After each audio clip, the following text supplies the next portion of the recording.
Story Echoes of the Lantern Light. Chapter 1. The Beacon Calls.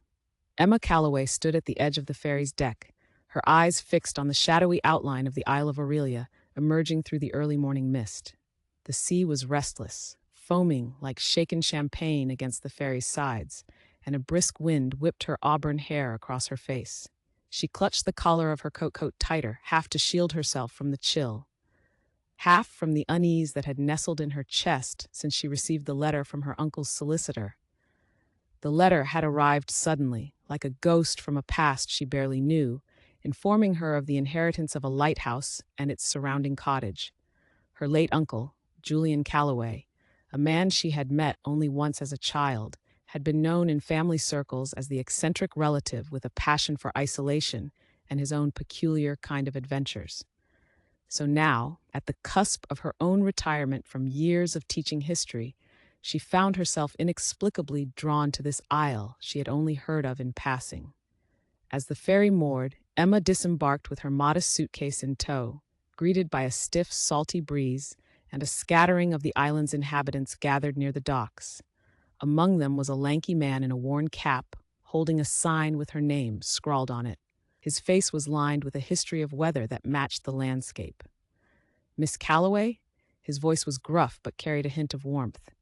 "I'm Alan Whitaker. The solicitor sent word you'd be making your way over. Welcome to Aurelia." "Thank you," Emma replied, shaking his hand. "I must admit I'm not sure what to expect." Alan chuckled, the sound swallowed almost immediately by the wind. "Just expect the unexpected. That's how it is here." He led her through the winding cobblestone paths of the village, each cottage they passed seemingly held in place by a tangle of ivy and thyme, until they reached a beaten track that trailed off towards the cliffs. These paths would lead Emma to the lighthouse, her inheritance waiting at the island's crown like a sentinel. Their walk was mostly spent in comfortable silence, punctuated by Alan's occasional comments on the island's state and stories of her uncle, tales of a man driven by a quiet kind of passion for solitude and mystery. Emma absorbed it all, letting her imagination sketch out the canvas of Julian's life here, among the cliffs and tides. It wasn't long before the lighthouse emerged through the veil of mist, standing tall and weathered, its paint flaked and battered, yet holding an undeniable aura of resilience. It felt like stepping into another world, another time. "You should find what you need inside," Alan said, gesturing to the set of keys he'd handed her earlier. "Be careful, though. Place hasn't seen use in a while, except by the occasional gull." Emma watched him retreat back along the path, his form becoming one with the landscape, before turning to face the lighthouse. It loomed like an old storyteller ready to share secrets, but only if she dared to listen. Story. Her heart quickened with anticipation and a touch of trepidation as she stepped forward. The promise of mysteries and forgotten stories carried on the breeze. The door creaked open to reveal the legacy Julian left behind, a legacy she would soon discover was entangled with love, history, and a profound longing that transcended the depths of time itself. Chapter 2. Whispers in the Wind. The interior of the Lighthouse was as Emma had expected. Dust-coated surfaces, cobwebs clinging like silent sentinels in corners, and an air of forlorn history that hung heavily in each room. She wandered through the small, cluttered living quarters adjacent to the lighthouse, her fingertips brushing over book spines, her footsteps stirring motes of dust in the sunbeams that pierced through partially shuttered windows. Emma could almost feel the echo of her uncle's presence here, the remnants of his life folded neatly into the edges of the rooms. An old leather chair, the contours molded to the curves of a man who had spent years contemplating by the fire, faced a bookshelf brimming with nautical tales and local history. She could picture Julian here, deep in thought, his mind drifting on whatever mystery had captivated him about this solitary beacon. In her exploration, Emma reached the lighthouse proper. The iron spiral staircase, with its chipped green paint, wound upwards into darkness, beckoning her further into the lighthouse's depths. Taking a breath laden with the scent of salt and old books, she ascended. At the top, daylight spilled through large windows, washing over the brass fittings and weathered woodwork. The room was dominated by the light's mechanism itself, a beautiful contraption of glass and metal that had once guided ships to safety through tempestuous seas. The panoramic view from the lantern room was breathtaking, offering a sweeping vista of the roiling ocean and the rugged cliffs that defined Aurelia's edge. It was there, amidst the forgotten splendor, that Emma's attention was captured by something peculiar. An odd jumble of stones, different from the rest of the worn flooring, caught her eye. Kneeling down, she discovered they were loosely arranged, almost deliberately so, and with gentle probing, one stone came away easily, revealing a long-neglected recess. Inside this secret alcove, a bundle waited, preserved by time and caution. Wrapped in a tattered oilskin cloth was a collection of letters, their once vibrant ink faded, the papers yellowed with age. Tied together with a ribbon that must have once glowed red, its hue now dulled to a shadow of its former self. They were like whispers from another era. Intrigued, Emma gingerly took the letters into her hands, her heart pounding with the thrill of discovery.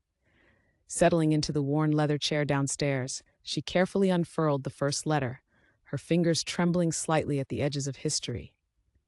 Story. The script was elegant, each stroke speaking of a careful hand, and as Emma read, the voice of Alara, the lighthouse keeper, began to weave its tale. The words spilled out into the room like ghosts released from a long-sealed crypt. What began as a simple introduction between Alara and Thomas, the raft pilot, quickly blossomed into a chronicle of an intense and secret passion, one forged amidst the trials of World War II. Each letter brought new revelations. Alara writing by the soft glow of the lantern during storms, Thomas penning his thoughts from distant airfields, their communications a lifeline in a world made unstable by war. Through Alara's eloquent prose, Emma could see the lighthouse not just as a structure, but as a beacon of hope and sanctuary for the young keeper and her enigmatic aviator. But as Emma delved deeper into their correspondence, a shadow began to form over their narrative. Hints of distress and betrayal crept into Alara's words, an undercurrent of tension that hinted at secrets and an unresolved mystery that had hung over the island for decades. As the day faded into twilight, draping the rooms in a chiaroscuro of shadows, Emma realized she was holding history's echo in her hands, a love story cut short, a mystery unsolved, anchored in the very stones of the lighthouse. This was not just an inheritance of bricks and mortar, but a legacy waiting to be unraveled. She felt an irresistible pull to bring closure to Alara and Thomas's story, to find out how their tale had ended during those dark days of the war. The letters were her guideposts, and she resolved to follow them, diving ever deeper into the lives that once breathed life into the lighthouse during its brightest and darkest hours. Emma could sense that the lighthouse and its letters held the keys to more than just a mystery. They were the bridge to a deeper understanding of love, betrayal, and redemption, all waiting to be brought back to the light. Chapter 3: Shadows of the Past. Determined, Emma ventured into the village the next day, letters clutched tightly in her grip. She wanted to know more about the people who once lived on the island during the war, hoping to find someone who could shed light on the enigmatic couple, whose words had filled her mind with possibilities and questions. Her first stop was the local pub, a structure as aged and storied as the island itself, where she hoped the morning crowd might recall tales of the lighthouse during its operational years. Inside, the atmosphere was warm and inviting, with a small group of patrons gathered around tables or leaning on the bar. Emma approached cautiously, aware of her outsider status, and was met with a range of curious gazes. She settled onto a stool and ordered tea, looking for an opportunity to broach the topic that had consumed her thoughts since her arrival. As luck would have it, the innkeeper, a robust woman with a ready smile, approached her. "New in town, are you?" she asked, her voice carrying the lilt of the island's dialect. "Story. Yes, I've just inherited the old lighthouse," Emma replied, noting the flicker of recognition in the woman's eyes. "I found something interesting there, some letters from the wartime. I'm trying to piece together more about the people who lived here then." The innkeeper, who introduced herself as Maureen, raised an eyebrow thoughtfully. "Ah, the old lighthouse stories. Mixed feelings about them around these parts. What kind of letters, if you don't mind me asking?" Emma hesitated for a moment before revealing. They were written by a woman named Alara, addressed to an raft pilot named Thomas. At this mention, the atmosphere in the inn shifted subtly. A few patrons paused in their conversations, their attention drawn to the old names carried by the whispered tides of the past. Maureen lowered her voice, leaning in closer. Alara and Thomas, she repeated, and there was something in her tone that hinted at familiarity and perhaps a touch of somber nostalgia.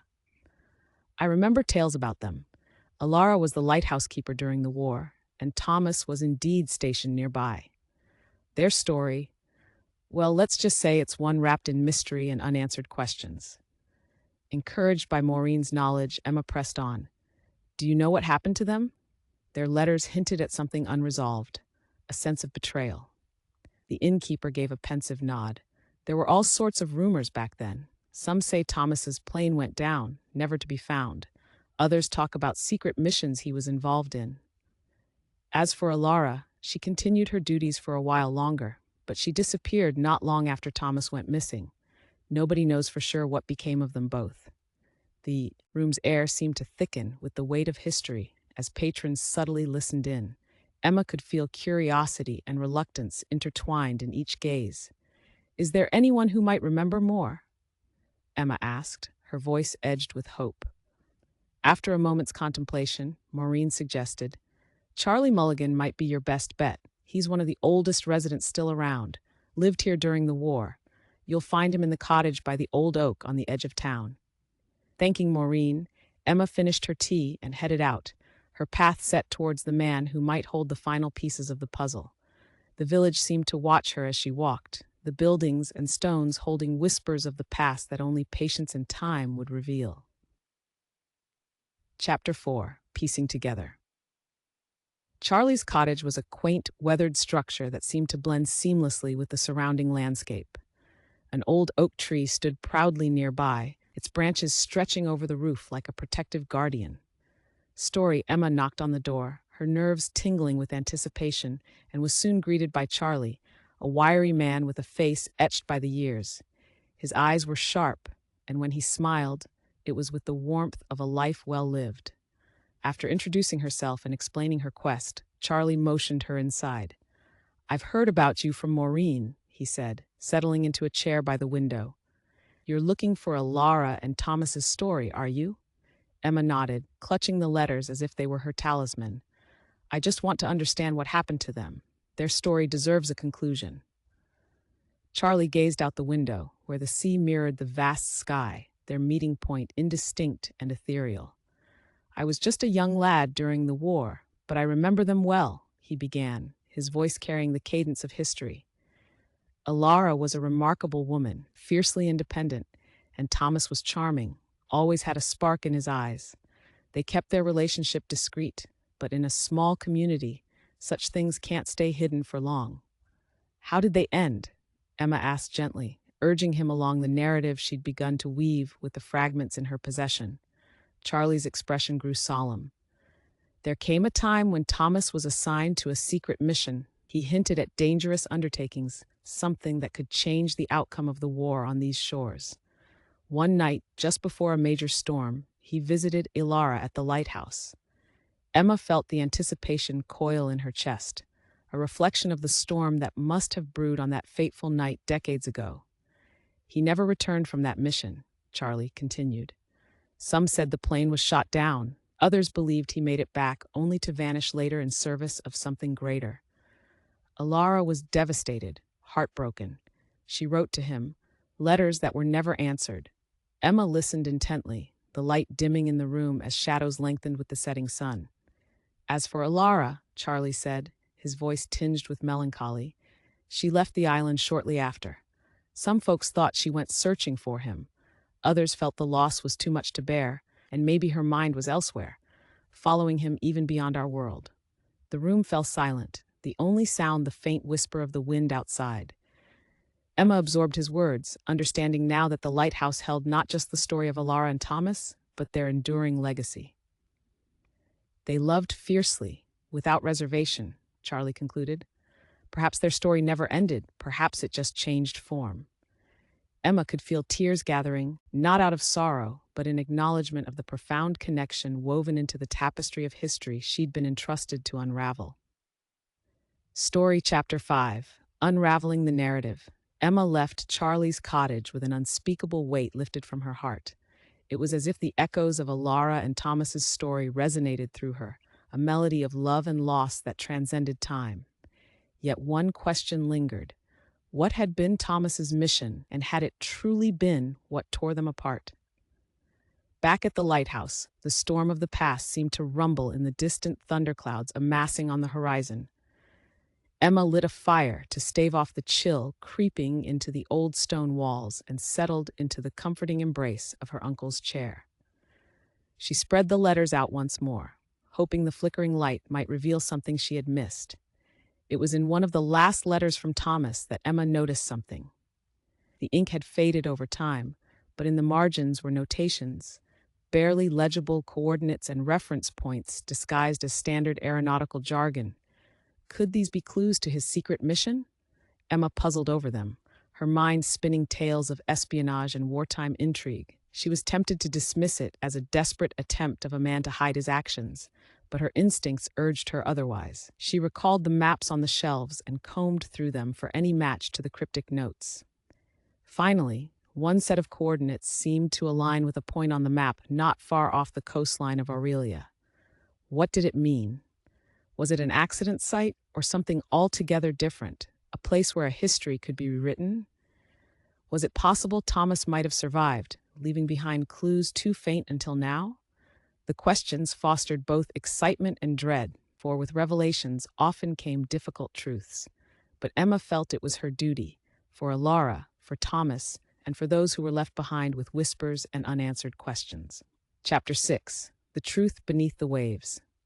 As dawn stained the sky with tints of gold and rose, Emma set out, equipped with a boat loaned by a generous villager, toward the location implied by Thomas's coordinates.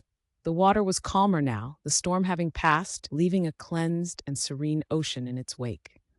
Her heart thudded with the rhythm of the waves as she navigated the vessel. The lighthouse stood resolutely behind her, a reminder of the promise she made to solve the mystery. The destination was a thin sliver of an island, no more than an outcrop of jagged rock, that at high tide seemed to vanish nearly entirely beneath the frothy swell. As she tethered the boat and clambered up onto the rocks, Emma's heart stilled. A metallic glint caught her eye. Story, partially hidden under layers of salty spray and aged seaweed, was the wreck of a small aircraft. Painted beneath the corrosion were the RAF insignias, nearly lost to time. Emma's hand flew to her mouth. This had to be Thomas's aircraft, entangled in the legend surrounding Aurelia. Inside the cockpit lay a small tarnished journal, clearly Thomas's. Emma retrieved it with careful reverence. Here were the last words of a hero, hidden amidst natural concealment, left unread and untouched until now. Inside, the entries filled the gaps left bare by the letters. Thomas spoke of his attempt to deceive even those he trusted most, leaving human agents untraced, revealing a mission of sinking supply lines used by enemy boats threading through local channels. His operation had drawn him away with promises of success, only to end in disaster when forces turned against him. The final entry, however, expressed the deep regret of separation from Alara, more than the mission failure itself, revealing afresh Thomas's pain on deciding his priorities during the war effort. Staring out at the horizon, Emma felt the tragic beauty of their story, the bravery, the love, and the truths that defied the curtain of mystery for so long. Holding the journal, she knew she had found answers, ones that would finally bring peace to lives shadowed by longing and destiny. Chapter 7: Legacy and Light. Back on the mainland, Emma faced the villagers with the truth she had uncovered, inviting them to learn and feel part of Alara and Thomas's history, urging its recognition not as mere folklore, but as a profound chapter of human experience. The lighthouse, too, carried a sense of rejuvenation, a place no longer of haunting tales, but rather a guardian of cherished history, of resonating love and resolve that defied the devastation of time. Emma realized her inheritance was more than property. It was an invitation to bridge the present with the past, to nurture the ties of community and memory, a legacy bestowed upon her by her uncle, whose love for hidden mysteries she now understood and embraced fully herself. As she stood in the lantern room, gazing out at the horizon where it all began, Emma allowed herself a small smile, feeling the lighthouse grow warmer with renewed purpose alongside her. The light above her swirled in slow, graceful arcs, casting gentle beams across both land and sea, as if blessing the newfound peace that had been restored. Emma understood that by bringing this story to light, she had not only honored Elara and Thomas, but also her uncle Julian, whose passion for untold stories had guided her here. The lighthouse's legacy was one of redemption, of healing, and bridging the gaps left by time, signing off tales once drowned in whispers and shadows, now brought back into the clarifying light. Story. The Isle of Aurelia transformed around her, the locals coming together, prompted by this poignant chapter from their shared history. Small gathering places, the pub, the market, even the neglected corners of aging buildings, buzzed with renewed life as stories unfurled, echoing across time. Within the pages of the journal and letters, the community found their own connections to the war, their collective past enlivened through the sacrifices and steadfast love of Elara and Thomas. The chapel, once silent, became a memorial for those that the waves and winds had carried too far from home. Emma watched as they planted wildflowers near the lighthouse, and on that windy outcrop a quiet ceremony was held, a ritual where islanders set stones on one another, building a cairn to honor lives deeply woven into the fabric of Aurelia. It was a reverent gesture, threading hope and solace through the very earth that had held their tales fast for so many years. In time, what emerged was deeper than closure. It was understanding, a reminder that love and courage could transcend even the harshest tides of war. Emma saw in the lighthouse not an inheritance, but a custodian's role, a promise to keep stories illuminated for future generations so they would never fade into oblivion. Before she departed Aurelia, Emma took a final moment alongside the lighthouse, tracing its weathered silhouette against the backdrop of sea and sky. She now knew her uncle, through his own fascination, had foreseen the calling she would discover here, a history teacher finding new chapters and essential truths amid the unlikeliest of places. Stepping back onto the ferry, the lighthouse dwindled into the misty distance, standing nobly among the cresting waves as a beacon of tales never to be forgotten.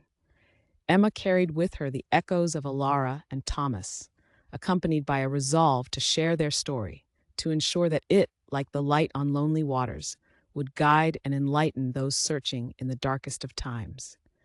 And so she took her journey back with newfound conviction, understanding deeply how the stories of others, even of the living and the past, could illuminate one's own path with shadows of courage, whispers of resilience, and the unyielding brilliance of love.